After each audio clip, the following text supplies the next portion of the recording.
Santiago capítulo 1, versículo 13 al 15, y vamos a estar hablando acerca de las consecuencias del pecado. Miren, hay una forma de pensar que a lo mejor usted la puede tener, pero pues, ni modo, nadie es perfecto. Usted puede pensar así. El problema es de que usted puede pensar así, pero no necesariamente quiere decir que usted esté en lo correcto. Porque acuérdese de que ante todo pensamiento, ante toda opinión que nosotros tengamos, tiene que prevalecer la palabra de Dios. Santiago capítulo 1, versículos 13 al 15. Entonces, ante todo lo que nosotros pensemos, tiene que prevalecer la palabra de Dios, porque nosotros podemos decir, a mí se me imagina, yo pienso, yo creo, yo opino, pero no es eso lo que dice la palabra de Dios. Entonces nosotros no podemos imponer lo que nosotros creemos a lo que enseña la palabra de Dios.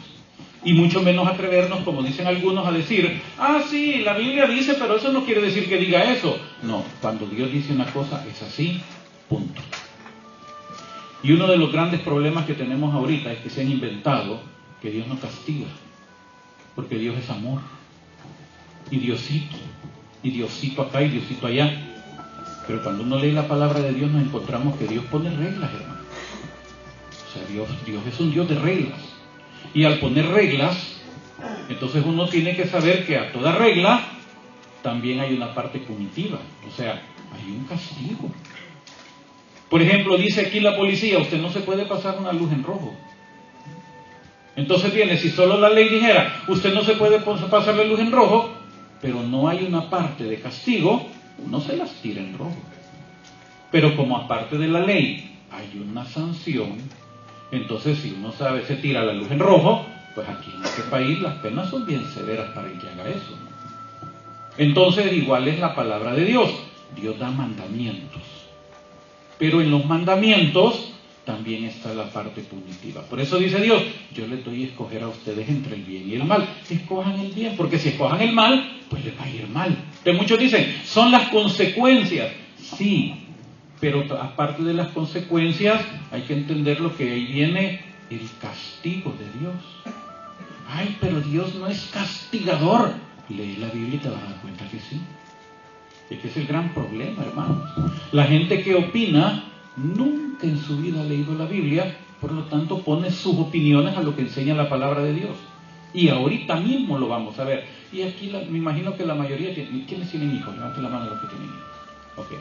Me imagino que sus hijos en más de una ocasión han hecho algo que se lo han ganado, ¿verdad que sí? Ahora, ¿por qué uno aplica un castigo a su hijo? ¿Porque lo odia?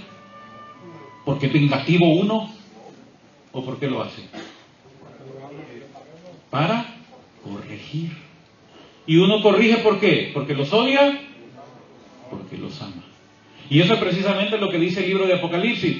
El Señor, así como el Padre a su Hijo que ama, lo corrige. Pero antes de la corrección, ¿qué hay? Advertencia. No vayas a hacer tal cosa porque si no, ¿verdad? Igual trabaja Dios con nosotros. Entonces, dice Santiago, ninguno cuando sea tentado diga, es Dios quien me tienta. Porque Dios ni es tentado por el mal, ni tienta a nadie. Sino que cada uno es tentado, oiga, tentado, arrastrado y seducido por su propia concupiscencia. Y yo leo de la Biblia de Jerusalén. No sé en la Biblia latinoamericana cómo dice, yo creo que dice desorden egoísta, algo así dice, ¿verdad? Pero la palabra es la concupiscencia. Sino que dice cada uno es tentado, arrastrado y seducido por su propia concupiscencia. Después la concupiscencia, cuando ha concebido, da a luz el pecado. Y el pecado, una vez consumado, engendra la muerte. Ahí viene la separación de la amistad con Dios. Pero todo comienza con algo que se llama concupiscencia. Ahora, ¿qué es la concupiscencia? Catecismo de la Iglesia Católica, numeral 1264. Ahí nos explica qué es la concupiscencia. El miércoles, con la ayuda de Dios, vamos a estar hablando de María y nos vamos a dar cuenta que ella Dios la creó con una gracia especial. No solamente fue preservada de toda mancha de pecado original, sino que ella fue preservada de la concupiscencia. Pero nosotros no. Cuando nosotros nacemos con el pecado original, pero ese pecado ¿se limpia o no se limpia? Sí, se limpia el día de nuestro bautismo, pero la concupiscencia, esa nunca se quita. ¿Qué es la concupiscencia? En términos sencillos es la inclinación que tenemos a hacer el mal, a llevar la contraria. Que le dicen a uno, no corras, y lo primero que uno que hace, corre. No hagas esto, lo primero que uno hace es hacer lo contrario a lo que nos están diciendo. Ahí hay un cartelito en aquella puerta que dice, el padre Mike ha cerrado estas puertas. Entonces cuando él pone esa nota, inmediatamente la concupiscencia se activa. ¿Sabe qué significa eso? Que cuando él pone, no, esta puerta está cerrada, a uno le dan ganas de abrirla por ver para qué. Pero mientras no hubiera rótulo, la puerta ahí puede pasar cerrada sin ningún problema. Pero cuando le ponen rótulo, al menos a mí, mientras hasta me asomé a ver, ¿y por qué hay adentro? Tocar a ver si está cerrada. Porque se activa la concupiscencia. Entonces, dice el numeral 1264, no obstante, en el bautizado permanecen ciertas consecuencias temporales del pecado, como los sufrimientos. Por eso es que aquella doctrina del pare de sufrir es contraria a la palabra de Dios y a la doctrina. Siempre se van a dar esas situaciones en nuestra vida.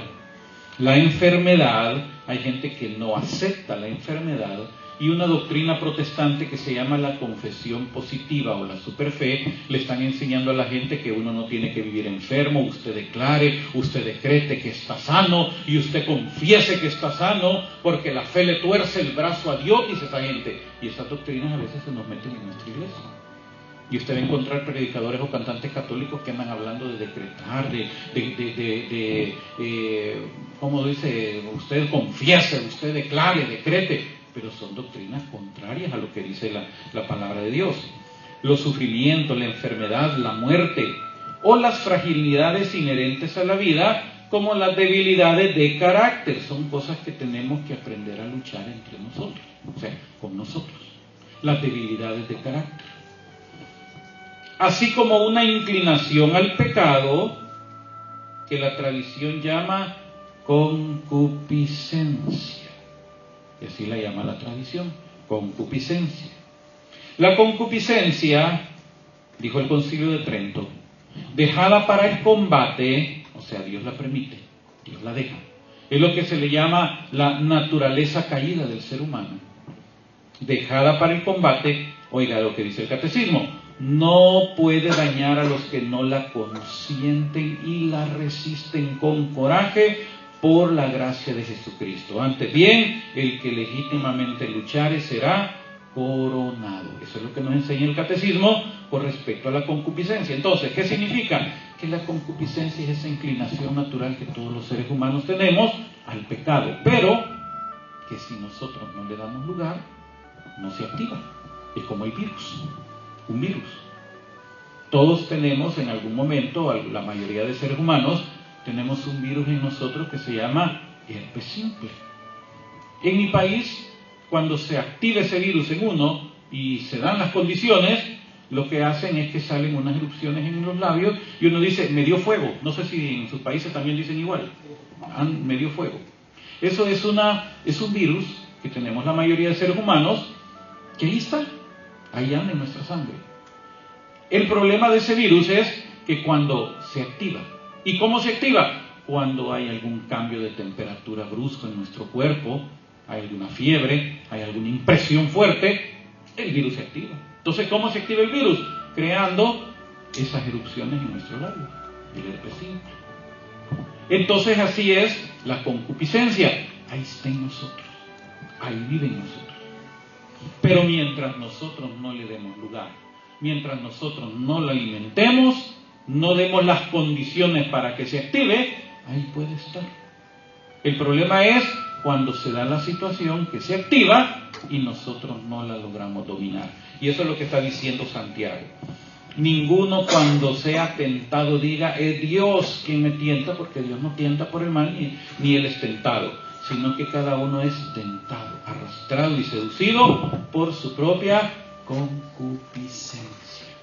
Entonces, cuando se da la acción del maligno, que viene y trata de meter en nosotros esa acción, porque el maligno trabaja de la siguiente manera: él provoca, él insinúa, él trabaja al nivel de nuestra mente, porque es un espíritu. Como es incorpóreo, él no puede tocar nuestro cuerpo, pero puede tocar nuestra psique, o sea, nuestra mente. Y sabe que la palabra psique, en griego, en español se traduce en la Biblia alma, o sea que toca nuestra alma, donde están nuestros sentimientos, pensamientos, voluntades. Y como nuestra alma está en una situación de caída, que está luchando contra la misma carne, si el espíritu del hombre está muerto, si el hombre está muerto espiritualmente, el alma, la psique, es la que domina el cuerpo, el soma.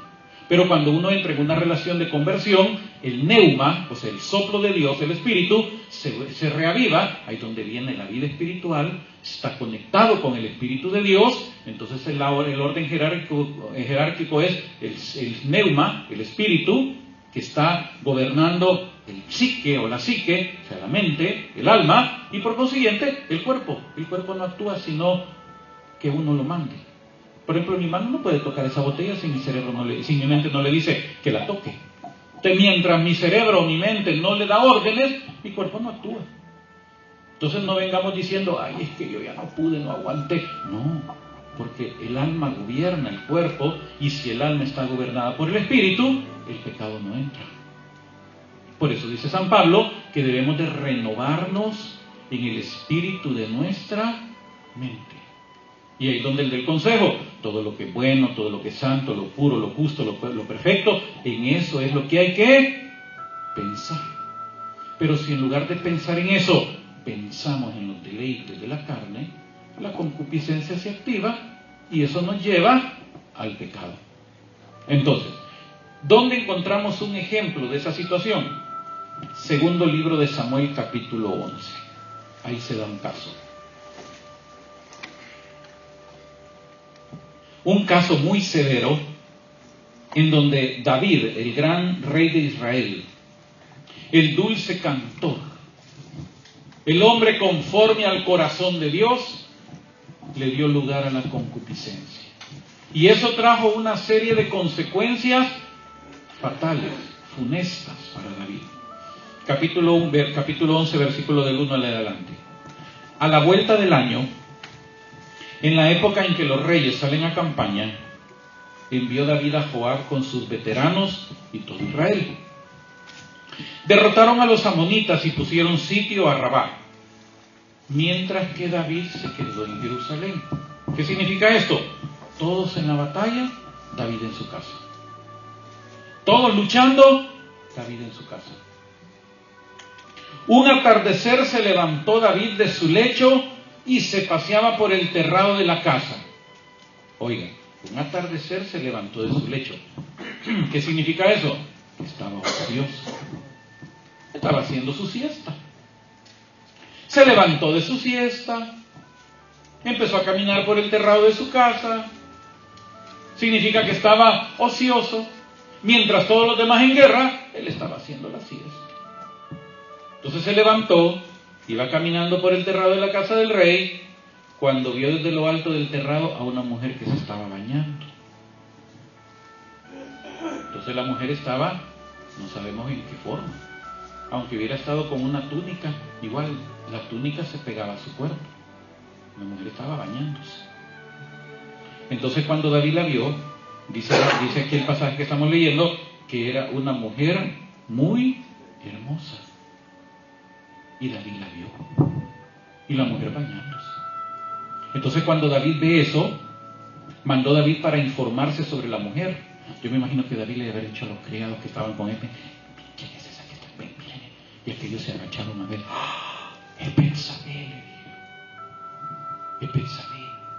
Fíjese por qué le dice, es Betsabé, hija de Elián. Elián era uno de sus consejeros, era uno de sus gente de confianza, era uno de sus asesores. Hija de Elián, mujer de Urías, elitita.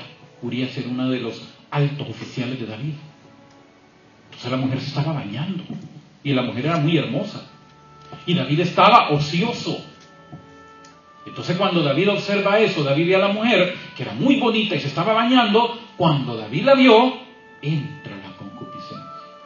Se activó la concupiscencia en él. Él preguntó, ¿quién es Betsabé? Pero cuando le dijeron que era mujer de Urías, ¿sabe qué significaba eso? Que él sabía quién era Urías, uno de sus oficiales. ¿Y dónde estaban los oficiales de David en ese momento? O sea que no estaba en casa, que la mujer estaba sola. Entonces viene inmediatamente, dice que David envió gente que la trajese, la fueron a llamar. Ahora, hay que entender, veamos ahora a Betsabé. Dice que envió hombres que la llevaran, llegó donde David y él se acostó con ella. Entonces veamos a Betsabé hoy, una mujer muy bonita. Los hombres estos se iban a campaña, a guerra, y ellos estaban meses fuera de la casa. Y la mujer se quedaba sola. Y en este caso la mujer ya tenía algunos meses de estar sola, y a lo mejor la mujer también se le activó su concupiscencia, porque la mujer sabía muy bien quién era su vecino, quién vivía ahí arriba. Y de acuerdo a cómo describen a David, no solamente pues era el rey, sino que también era un hombre igual que ustedes, muy guapo. Entonces viene la mujer y también se le activa su concupiscencia. O sea que Betsabé también tuvo que ver en el asunto, porque ella provocó, porque ella sabía que el rey estaba arriba, no se hubiera bañado en el patio a la vista del rey. O sea que ella lo hizo también llamando la atención, y despertó la concupiscencia de David, que la manda a llamar y se acuesta con ella. Pero en la Biblia de Jerusalén dice que eso ocurrió cuando acababa de purificarse de su regla. ¿Qué significa esto? En la cultura hebrea, la mujer cuando estaba en periodo de menstruación, durante sus días de periodo, estaba bajo impureza ritual. Una vez terminaba su periodo de menstruación, ella contaba 7 días. Después de su última menstruación, contaba 7 días. Durante esos días ella estaba en impureza, no podía llegar al templo. Pero cuando terminaba su impureza, inmediatamente ella ofrecía un sacrificio y a ella quedaba en la pureza ritual para poder acercarse al templo hasta su siguiente menstruación. Pero anatómicamente se sabe que la mujer, eso era 7 días después de su regla. Ahora con la ciencia se sabe que durante los primeros 7 días después de la menstruación, la mujer está en un periodo infértil, no puede pasar nada si se tienen relaciones. Pero después del 7º día hay el peligro de un embarazo. Por eso es que la Biblia está recalcando que ella acababa de purificarse. Significa que ya tenía más de 7 días, o sea que en ese momentito ella estaba en periodo fértil. Entonces, ¿qué ocurre? David se acuesta con ella y golazo, hermano, golazo directo. La mujer quedó embarazada. Inmediatamente que la mujer queda embarazada, cuando ella se da cuenta, le manda a saber a David y le dice, estoy encinta. Y ahí se le arma a David, ¿cómo le hago? Porque la ley, a pesar que él era el rey David, la ley tenía que aplicarse. ¿Y cuál era la ley? El adúltero y la adúltera indefectiblemente morirán. Entonces aquí David tenía pena de muerte, porque había cometido adulterio con la mujer de Urías, y la mujer tenía pena de muerte también porque había cometido adulterio con el rey. Entonces dése cuenta lo que se le viene encima a David. Ahora, ¿por qué a David se le viene encima este problema? Por un detallito bien pequeño. ¿Sabe cuál es ese detallito? Un ratito de placer. Un ratito. Eso dura un ratito. Y por ese ratito ahora viene David y tiene que planear qué va a hacer. Entonces ahí cuando ya uno cae en una situación, es como cuando uno abre un hoyo y uno trata de tapar ese hoyo abriendo otro hoyo. O sea, trata de empezar a ver cómo solventa. Ahora, ¿cómo solventar una situación de embarazo de una mujer que no es la de uno? Entonces inmediatamente empieza David a pensar y se le ocurre la brillante idea. Y le manda una carta al general Joab, que era su primo, y le dice, por favor, mándame a Urías, que quiero que me dé reporte de la guerra. Entonces yo me imagino que Joab, cuando vio la carta de David, debe haber dicho, Urías, ¿para qué Urías? Es que hay mensajeros. Pero bueno, es el rey, él es el que manda. Así que le dice a Urías, el rey te manda a llamar al palacio. Y Urías ha de haber ido pensando, ¿y por qué me manda a llamar? Entonces Urías llega a la casa, al palacio del rey, y el rey le pregunta, ¿y cómo está la guerra? ¿Y cómo está Joab? ¿Y cómo está la invasión? ¿Y cómo está esto? ¿Y cómo está lo otro? Y Urías le da el reporte. Pero a David no le importaba el reporte. David tenía un plan. Y cuando termina el reporte, viene David y le dice, ahora vete a tu casa, pasa la noche con tu mujer y mañana te despacho. Entonces David piensa, este hombre tiene meses de estar fuera de su casa. Este hombre ha venido de visita. Y yo le doy la orden y el permiso que se vaya a pasar la noche a su casa. Pobrecita esa mujer, hoy la va a agarrar como pobrecita. Y ya mañana se va, y cuando él se vaya, ¿qué van a pensar todos? Urías solo vino, pasó la noche con la esposa, solo a dejarla embarazada, y nadie va a saber que el niño era del rey David. Fíjese que bien la planeó, y hasta le mandó comida a la casa de Betsabé para que comiera bien y bebiera bien y pasara la noche con su mujer, y al siguiente día se fuera y todos iban a decir, bueno, aquí no pasó nada. Urías vino, le embarazó y se fue. Pero como ese hombre era fiel, ¿sabe lo que hizo Urías? Se quedó a dormir en la grande del palacio.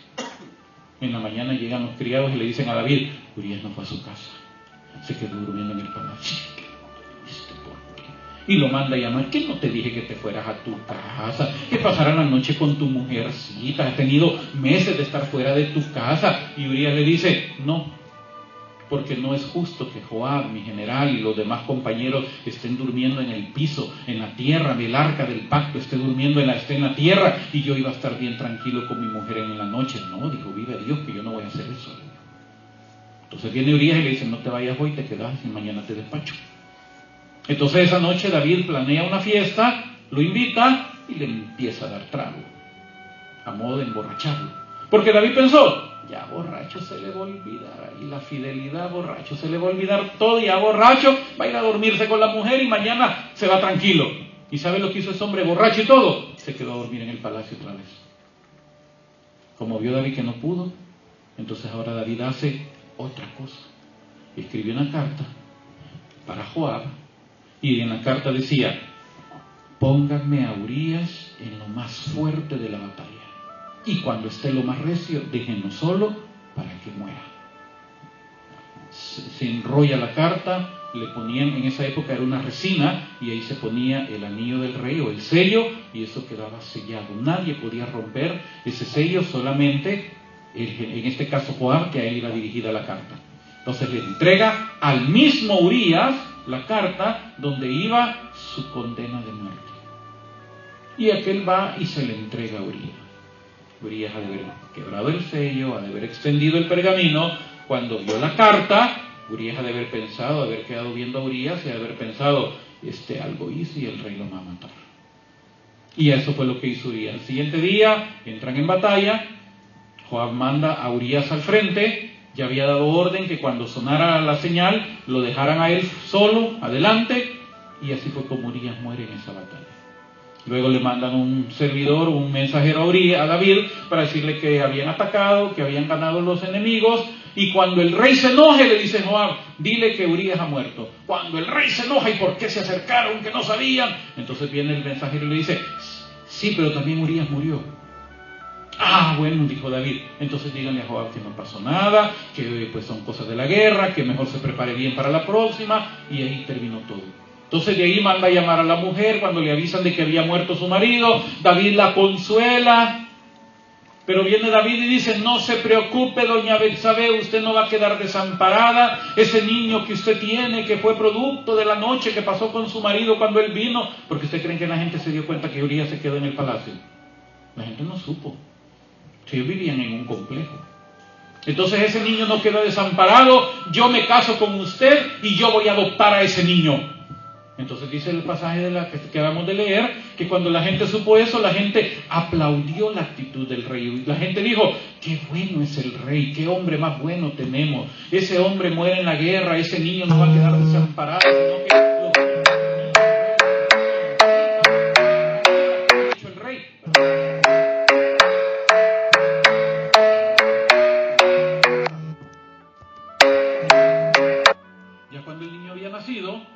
un día manda Dios a Natán el profeta y le dice, Su Majestad, hay un caso, hay un hombre rico que tiene mucha riqueza, muchas posesiones, tiene mucho ganado, tiene muchas corderas y corderos y cabritos y todo, Y junto a él vivía un hombre pobre que solo tenía una corderita. Que tanto es así que ni se la querían comer, ni se la quisieron comer, porque creció con sus niñas y la tenían de mascota, y mejor ahí la tenían, ahí en su casa, pero no se la quisieron comer a pesar que eran muy pobres. Pero vino un hombre de visita donde el hombre rico, y el hombre rico, en vez de agarrar sus corderas, fue y le quitó la corderita al hombre pobre, la mató, se la preparó y se la sirvió de comida al visitante. Cuando David supo eso, dice la Biblia que David se encendió. Ya habían pasado varios meses, que había nacido el niño. David se enfureció y dijo: David, ese hombre merece la muerte, dijo el rico. Ese hombre merece la muerte. Ese hombre tiene que pagar 4 tantos por lo que hizo. Y el profeta se le queda viendo y le dice: ese hombre eres tú, le dijo. Yo te di todo lo que tenía el rey anterior. Te di mucha riqueza, te di mucha prosperidad. Y si eso hubiera sido poco, te hubiera añadido más. Pero por lo que hiciste, por haberle quitado la mujer a Urías y haberlo matado, a partir de hoy, el mal no se aparta de tu casa. Ahora, David dijo que iba a pagar ¿cuántos tantos? 4 tantos. Ay, ya no castigo. Espérese, veamos lo que pasa. Y le dice el profeta: y ese niño que nació de Urías, de Betsabé, ese niño se muere.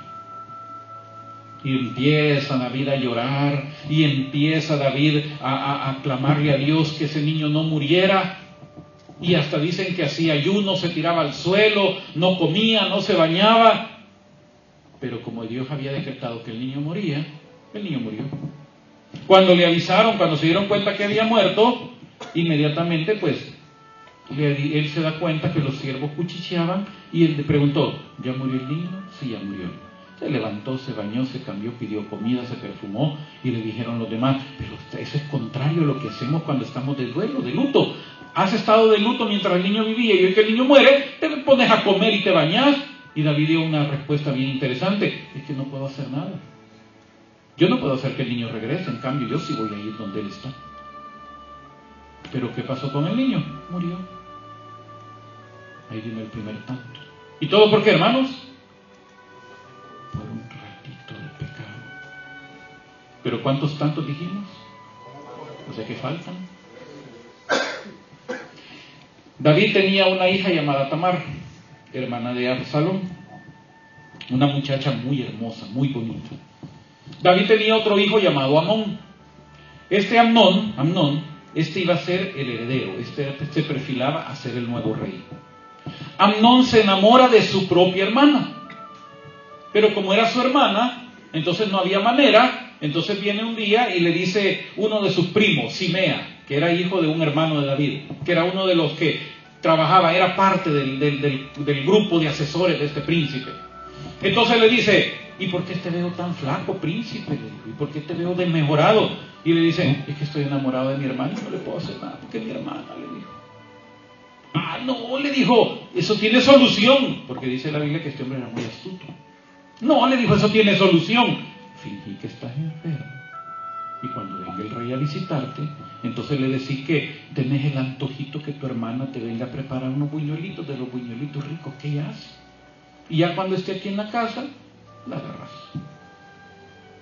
Y aquel se fija enfermo, llega David y él le dice: papá, ¿será posible que mi hermanita venga a hacerme unos buñuelitos de lo que hace ella, que son tan ricos? Tengo ese antojito. Y viene él y le dice a la hija: anda a preparar unos buñuelos a tu hermano porque el pobrecito está enfermo y anda a hacerle los buñuelitos. Y viene la muchacha en su inocencia, va, le prepara los buñuelos, él saca a los criados de su casa, y ya cuando se queda solo con su hermana, la violó a su hermana. Una hija violada y un hijo muerto. ¿Cuántos tantos van? ¿Cuántos quedan? O sea que la cosa va para peor. Cuando Absalón se dio cuenta que Amnón había violado a su hermana, Absalón no dijo nada, se quedó callado. No dijo nada. Pasaron 2 años. Sabía el rey que Absalón odiaba a su hermano, pero Absalón no dijo nada, ni dijo nada, que me voy a vengar, que me la voy a pagar, nada. Se quedó callado, no dijo nada. Pero a los 2 años, Absalón planea una comida Era el esquileo de sus animales, de sus ovejas le quitaban la lana y hacían fiesta, mataban animales, hacían barbacoa. Entonces viene Absalón y le dice al rey: venga usted con todos sus hermanos, con todos sus hijos, y yo voy a hacer una comida y vamos a comer todo, con todos mis hermanos. Entonces viene el rey y le dice: no, somos demasiados, ¿cómo vamos a ir? No te va a alcanzar. No importa, vengan todos. No, le dijo el rey, no, van a ir algunos, pero no todos. Entonces asegúrese que venga mi hermano, no. Y el rey: ¿para qué quiere? No, yo solo quiero que venga mi hermanito. Entonces el rey pensó: quizás estos se van a reconciliar. Ay, bendito sea Dios, mis hijitos ya no van a ser enemigos y se van a reconciliar. Pero Absalón tenía un plan. Absalón le había dicho a sus criados: cuando vean que todos estén bien chupados y que estén borrachos, bolos, decimos en mi país, y que estén alegres, maten a Amnón y no tengan miedo, porque yo se los he ordenado. Ya cuando estaban bien borrachos todos, vinieron los criados de Absalón y mataron a Amnón, al hijo del rey. 2 hijos muertos, una hija violada. ¿Y todo por qué? Un ratito de pecado. ¿Pero cuántos tantos dijimos? ¿Y cuántos van? Sé que falta uno. Absalón se va donde su abuelo, que era rey de Jesús, era rey de otro lugar, estuvo un tiempo allá, de ahí hace uno sus movimientos a través de Joab para él poder regresar otra vez donde David. Al final logra regresar a Jerusalén, logra ponerse en paz con David, se queda en Jerusalén, pero Absalón llevaba otra idea. Absalón llevaba la idea de quitarle el reino a David. Quitarle el reino, nombrarse rey, matar a su padre y unir el rey de Israel con el reinado de su abuelo Jesús y hacer un solo reinado. Entonces el objetivo de Absalón era matar a su papá. Entonces prepara toda la conspiración. Primero se gana la voluntad de la gente. Ya cuando se había ganado la voluntad de la gente, hace la rebelión. Lo apoyan algunos de los oficiales de David, algunos de los consejeros, incluso algunos sacerdotes de David, y se da la revolución y David tiene que salir huyendo. Ya usted conoce la historia. Y se da la batalla en donde viene Absalón, se enfrenta con el ejército de David, y al final David les dice a los generales, especialmente a Joab: vayan, capturen a mi hijo, pero no le hagan nada. No le vayan a hacer nada a mi hijo Absalón. ¿Sabe por qué? Porque David a esa altura ya había entendido que todo eso le había ocurrido por su pecado. Entonces él sabía que lo que su hijo estaba haciendo era el resultado de su pecado. Entonces él le pide a los generales: traten bien a Absalón. Pero Joab no hizo caso del rey y mató a Absalón. Cuando le avisaron a David que Absalón era muerto, él empezó a llorar y a gritar. Y lloraba y gritaba y decía: Absalón, Absalón, hijo mío, ¿por qué tuviste que morir, Absalón, hijo mío? Lloraba. Ese hombre lloró amargamente por su hijo Absalón. 4 tantos, hermano. 3 hijos muertos y una hija violada. ¿Y todo por qué? ¿Castiga a Dios o no castiga? Porque todas esas consecuencias vinieron porque el profeta se lo mandó a decir. Y si eso hubiera sido poco, te hubiera añadido más, pero por lo que hiciste, ahora vienen las consecuencias. Entonces, mis hermanos, cuando nosotros entremos en una situación de pecado, en donde se nos presenta una situación donde es posible que nosotros caigamos, tenemos que acordarnos de esta historia. Por eso dice la palabra de Dios que lo que está escrito fue escrito para nuestra enseñanza. Entonces nos demos cuenta que absolutamente nada vale la pena. El pecado no vale la pena para todas las consecuencias que vendrán. Por eso es que la palabra de Dios nos dice que es necesario arrepentirse y convertirse. Hechos capítulo 3 versículo 19, aquí comienza el mensaje del Evangelio.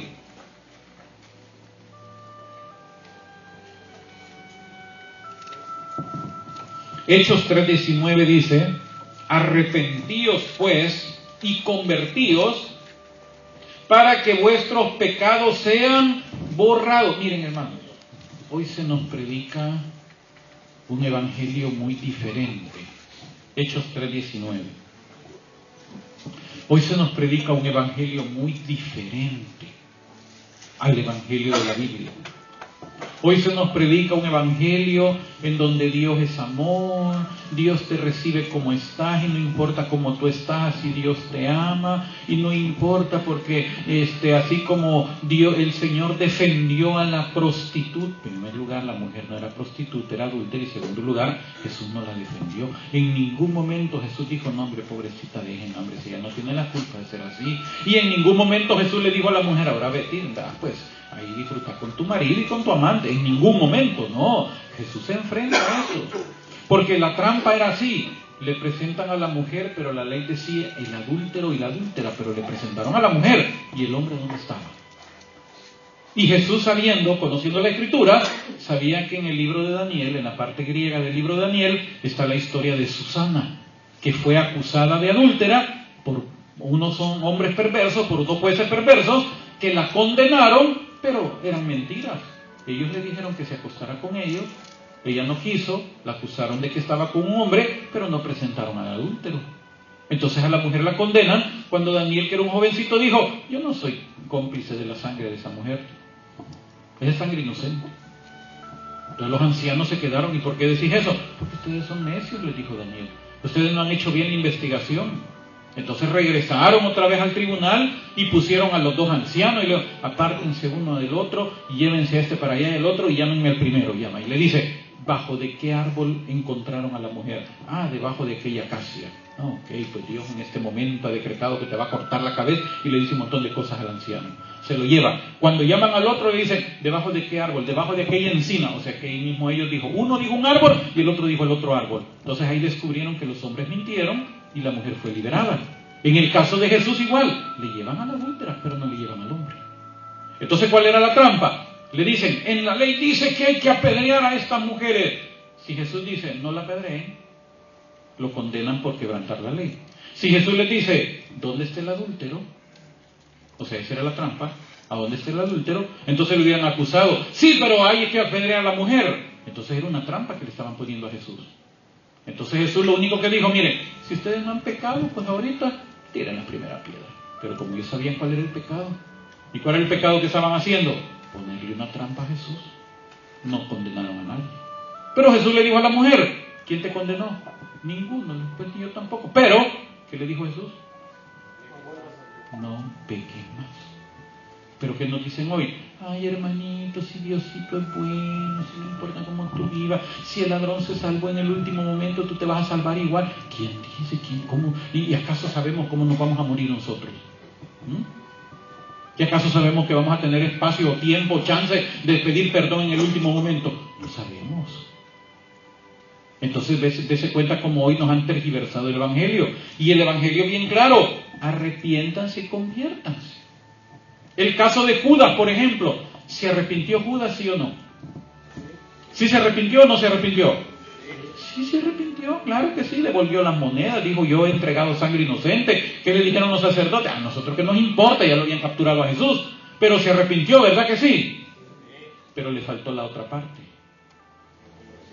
Porque si él hubiera ido a la pie de la cruz a pedirle perdón a Jesús, ¿qué creen que hubiera pasado con Judas? Se salva. ¿Pero qué hizo Judas? Se arrepintió, pero no se convirtió, no pidió perdón, sino que al contrario, se ahorcó. Esa es la diferencia. Entonces nosotros tenemos que tomar estos ejemplos de la palabra de Dios. ¿O vamos a ser como Judas? O seamos como dice el Evangelio, no solamente nos arrepintamos, sino que también nos convirtamos. ¿Cuáles son las promesas para los que se arrepienten y convierten? En primer lugar, hay respuesta a la oración. Segunda de Crónicas, capítulo 7, versículo 14.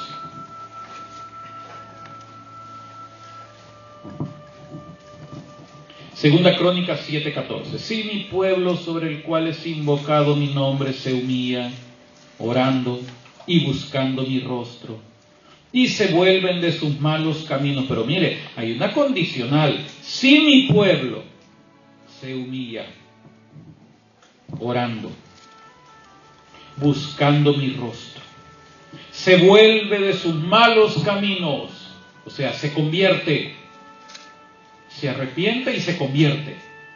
Metanoia se dice en griego, cambio de dirección. Si yo voy hacia el norte, hoy empiezo a ir hacia el sur. Eso es metanoia, cambiar el rumbo. Esa es la conversión. Si se vuelve de sus malos caminos, yo les oiré desde los cielos, perdonaré su pecado y sanaré su tierra. ¿Sabe qué significa esto? Que cuando uno vive en pecado, no tiene la bendición de Dios. Puede tener mucho dinero, puede tener mucha prosperidad, pero no tiene la bendición de Dios. Porque el pecado rompe la bendición de Dios. Porque el pecado lo que acarrea es maldición de Dios. Una persona que esté en pecado no puede recibir bendición de Dios, porque está bajo maldición. Una persona que esté en pecado mortal, la misma palabra de Dios lo dice, incluso su oración no pasa de las nubes. Porque el mismo Dios dice, yo he hecho el cielo como de bronce para no escuchar sus oraciones, dice en uno de los profetas menores. O sea que se cierra el cielo. Uno puede orar, ay Señor, ayúdame que todo me salga bien, que la mujer no me vaya a encontrar al amante. ¿Usted cree que Dios va a escuchar una oración así? O cuando vienen las consecuencias, ay Señor, ayúdame.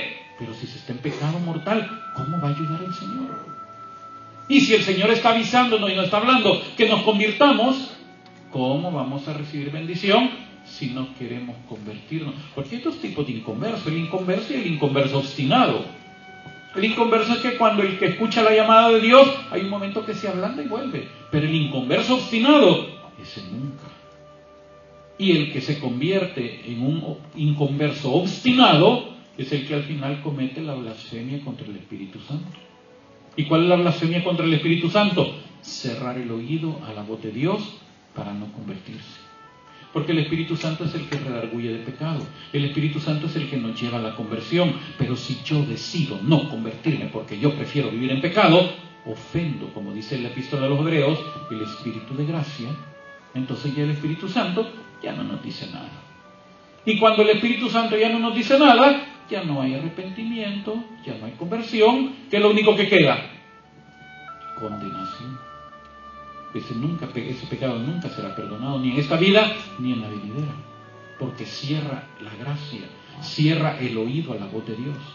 Y esa situación uno la puede llegar a vivir cuando uno se obstina en el pecado, cuando uno se cierra, cuando uno no quiere conversión, y cuando uno ya se cerró, ya se condenó.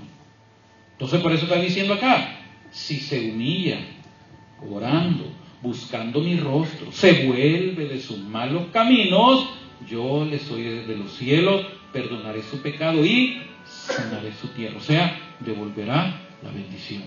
Segunda respuesta, segunda promesa para los que se arrepienten. Hay perdón de pecados. Isaías 55, versículos 6 y 7. Solo me voy a tardar unos 2 minutitos más, que me pasé de las 8. Isaías 55, versículos 6 y 7. Buscad a Yahvé mientras se deja encontrar, llamadle mientras está cercano. Buscad a Yahvé mientras se deja encontrar, porque va a haber un día que la puerta se va a cerrar. Acuérdese de aquellas mujeres insensatas y las prudentes. Las insensatas no proveyeron. Cuando la puerta se cerró, empezaron a tocar. Ábrenos. ¿Y ustedes quiénes son? ¡Ay, nosotros hemos estado contigo! No las conozco, para afuera. Se cerró la puerta. Y qué triste va a ser ese día para muchos. Dios nos libre, hermanos, de caer en esa situación, que lleguemos delante del Señor y le digamos, pero Señor, en tu nombre predicamos, en tu nombre servimos, en tu nombre fuimos, en tu nombre bailamos, en tu nombre estamos desmayamos. No los conozco, le va a decir. Qué terrible, ¿verdad que sería terrible escuchar esa voz del Señor que nos diga, apártense de aquí, al fuego eterno, no los conozco? Y una vez yo leí un libro de un autor protestante, un teólogo español llamado Samuel Vilá, que él decía algo bien fuerte, bien terrible, y él dijo, en aquel tiempo muchos van a estar en el infierno junto con los mismos demonios que ellos sacaron aquí en la tierra. Fíjese qué terrible. Imagínese un exorcista venga y saque un demonio de una persona y después este mismo exorcista se condene al nomás llegar al infierno. Demonio, ay, me sacaste de aquel cuerpo y yo bien feliz estaba ahí y me sacaste y mira dónde veniste a parar. Ese va a ser un gran tormento para esa persona. Simplemente porque cerró su oído. Por eso dice, buscad a Yahvé mientras se deja encontrar. llamadle mientras está cercano, porque estamos viviendo en el tiempo de la gracia.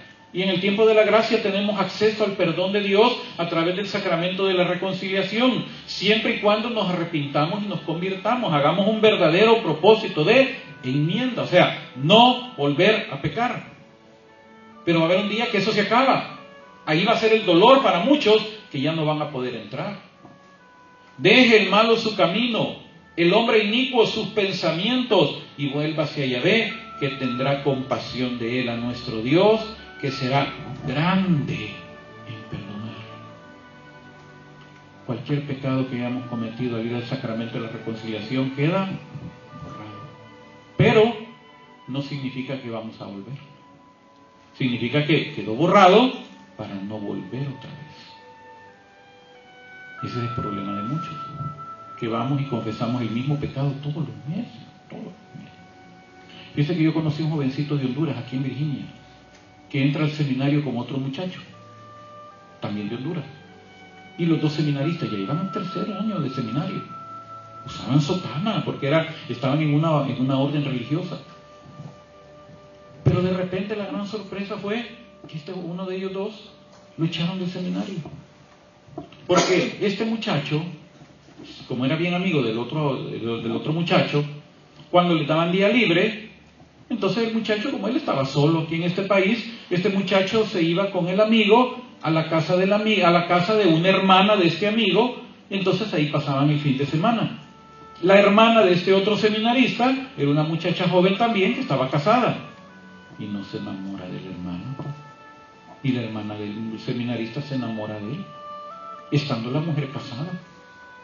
Entonces ya después aquel empezó a buscar que sus días libres no concordaran con el de su amigo seminarista y que la mujer estuviera sola porque el marido se iba a trabajar fuera, entonces iba a pasar la noche con la mujer y después regresaba a confesarse.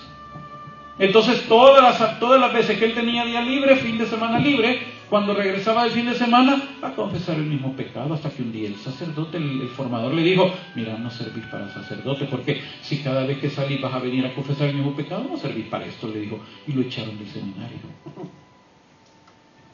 Ahora, ese es el problema. Si vamos a estar haciendo un pecado y después de confesar vamos a volver a ir al mismo pecado, entonces no hay una verdadera conversión. Tenemos que cortar. Tenemos que pedir al Señor que nos ayude a cortar ese pecado, cortar esas ataduras. Entonces, el tercer promesa que hay para los que se arrepienten es que ahí entra la vida en abundancia. Porque miren, hermano, cuando uno comete un pecado, ¿cómo se siente uno después? ¿Verdad? Solo aquel que está aquí, que nunca ha pecado, porque es igual de inmaculado que la Virgen María, no nos entiende. Pero a los que pecamos, sí. Y después de cometer un pecado, ¿cómo nos sentimos? Desmoronado, derrotado, volví a caer. Entonces, ¿cómo se siente uno espiritualmente después de esa situación? Derrotado. Pero cuando uno va y confiesa y se aparta, ¿qué es lo que recibe después de eso? Una satisfacción, ¿verdad que sí? ¿Cómo se siente usted cada vez que va al sacramento de la reconciliación? ¿Cómo sale usted? ¿Verdad que uno sale livianito, sale bien feliz? Dice mi esposa, como perrito recién bañado. ¿Se fija? Cuando después que salen moviendo la cola, bien felices sale, así sale uno, contento. Entonces, cuando uno entra en ese proceso, la promesa es que uno recibe vida en abundancia. Ezequiel capítulo 18, versículo 21 al 23. Ezequiel 18, 21 al 23. En cuanto al malvado, si se aparta de todos los pecados que ha cometido, observa todos mis preceptos y practica el derecho y la justicia, vivirá sin duda, no morirá. Ezequiel 18, 21 al 23. Anótelo y después lo lee para que avancemos. En cuanto al malvado, si se aparta de todos los pecados que ha cometido, observa todos mis preceptos y practica el derecho y la justicia, vivirá sin duda, no morirá. Ninguno de los crímenes que cometió se le recordará más. Queda borrado. Vivirá a causa de la justicia que ha practicado.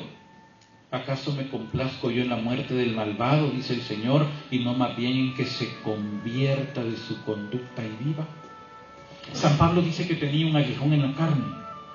Y él dice, yo recibí una revelación, pero al pasar de todas estas revelaciones se me dio un aguijón, dice San Pablo, un mensajero de Satanás que me abofetea día y noche, y le he pedido al Señor que me lo quite, y le he pedido 3 veces y no me lo quita. El Señor solo me dice, te basta mi gracia.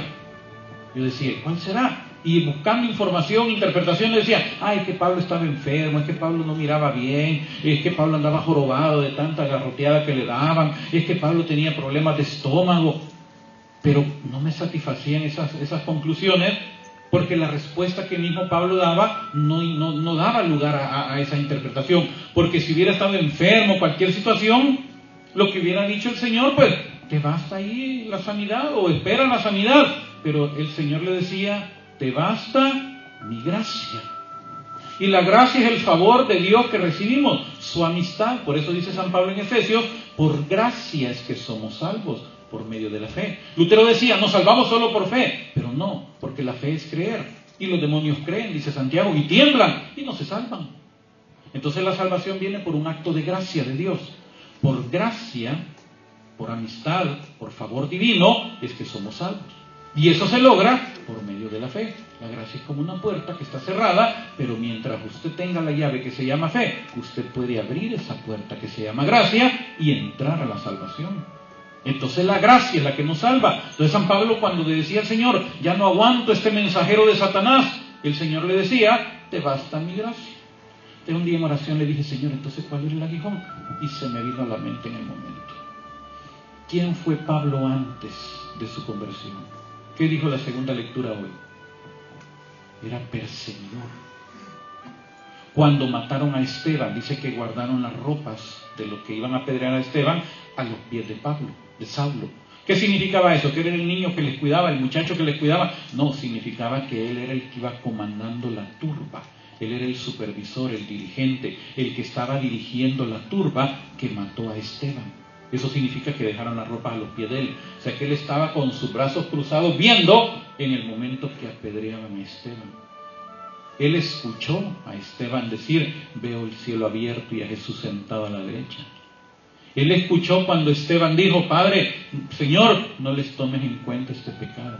Él era el que iba dirigiendo el asesinato de Esteban.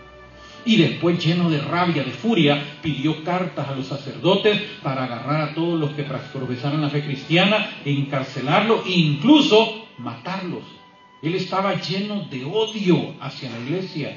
Mató gente en nombre de su religión. Y cuando iba lleno de ira, de furia hacia Damasco, ahí donde el Señor se le aparece y le pregunta, ¿por qué me persigues? ¿Y quién eres? Le dijo, yo soy Jesús al que tú estás persiguiendo. Dura cosa te dar cosas contra el aguijón. Y ahí es donde Pablo obtiene su conversión. Y por eso dice, yo ni debería de ser llamado apóstol porque yo perseguía a muerte a la iglesia. Pero por la gracia de Dios soy lo que soy, la gracia. Pero ¿qué pasaba? Que San Pablo tenía esos momentos de ataque cuando el maligno venía y lo abofeteaba y le decía, hoy te la llevas de cristiano, ¿verdad? Hoy te la querés llevar de muy correcto, ¿verdad? Ya se te olvidó, porque eso es lo que hace el maligno, ya se te olvidó cuando eras. Ya se te olvidó cuando mataste a Esteban.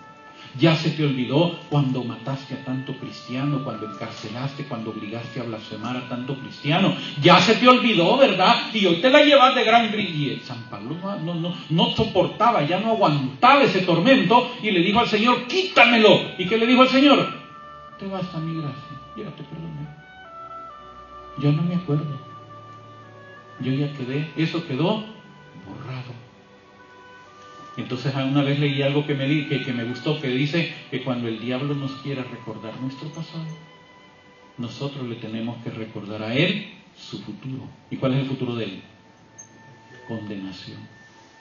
Ya nuestro pasado ya quedó borrado, ya no existe. Dios ya no se acuerda de él.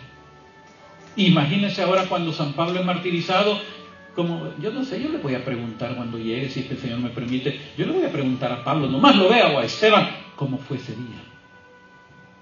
¿Cómo fue ese día cuando Pablo entró al cielo? Yo me imagino a Esteban esperándolo en la puerta del cielo cuando entró el que lo había matado.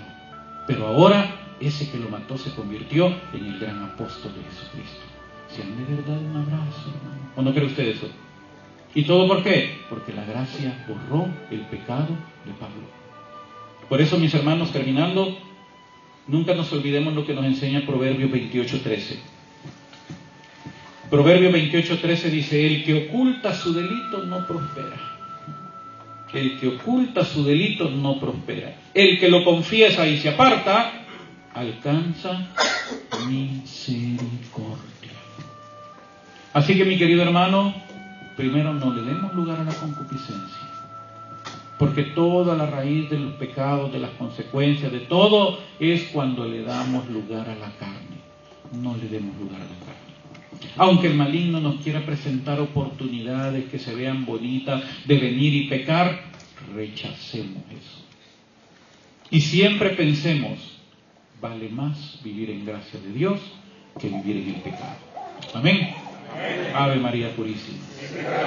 Dios te salve María, llena eres de gracia, el Señor es contigo. Bendita eres entre todas las mujeres y bendito es el fruto de tu vientre Jesús. Santa María, Madre de Dios, ruega por nosotros pecadores, ahora y en la hora de nuestra muerte. Amén. María, auxilio de los cristianos. Auxilio de los cristianos. Consuelo de los afligidos. Salud de los enfermos. Gloria al Padre, y al Hijo, y al Espíritu Santo. En el nombre del Padre, del Hijo y del Espíritu Santo. Amén. Muchas gracias, hermanitos. Bendiciones.